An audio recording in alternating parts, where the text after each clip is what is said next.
Bolero pickup 1.7 ಇದು pipe body ಮಾಡಿರೋದು. ಇದು ಬಂಪರ್ ನೋಡ ಹೆಂಗ್ ನೋಡಿದಣ್ಣ ನಿಮ್ಗೆ ಬಂಪರ್ ಚೆನ್ನಾಗಿರುತ್ತೆ. ಹೌದಣ್ಣ, ಇದು ಈ ಚಾನಲ್ ನಲ್ಲಿ ಮಾಡಿರೋದು.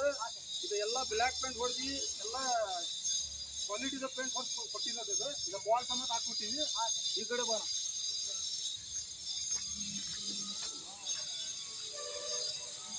ಈಗ ಪೈಪ್ ನೋಡ್ರಿ, ಇದು ಪೈಪ್ ಐತಲ್ಲ ಡಬಲ್ ಮಾಡಿರೋದು ಪೈಪ್, ಅಪೋಲೋ ಪೈಪ್ ಕ್ವಾಲಿಟಿ ಇದು ಸೀಟ್ ಐತಲ್ಲ 15 kg ESW. ಇದು ಸೈಡ್ ನೋಡ್ರಿ ಕಿವಿ ಹೆವಿ ಮಾಡ್ಕೊಟ್ಟಿವಿ. ಮೆಟ್ಲ ಬರ್ರಿ, ಈ ಕಡೆ ಬರ್ರಿ. ಇಂಡಿಕೇಟರ್ ಮೆಟ್ಲ ಈ ಚಾನಲ್ ಇಂದ ಹೆವಿ ಮೆಟ್ಲ ನೋಡ್ರಿ. ಹೆಂಗಾಗಿದೆ ಕೆಲಸ ಮಾತ್ರ ಭಾರಿ ಆಗಿತ್ತು. ಯಾವ ಊರಿಂದ ನಮ್ದು ಹೊಸಳ್ಳಿಯಿಂದ ಬಂದಿದ್ದಾರೆ. ನಮ್ದು ಹೆಂಗ್ ಸಿಗ್ತಾನ ನಿಮ್ದು ಕರೆಕ್ಟ್ ಅದೆಲ್ಲ ಕೆಲಸ.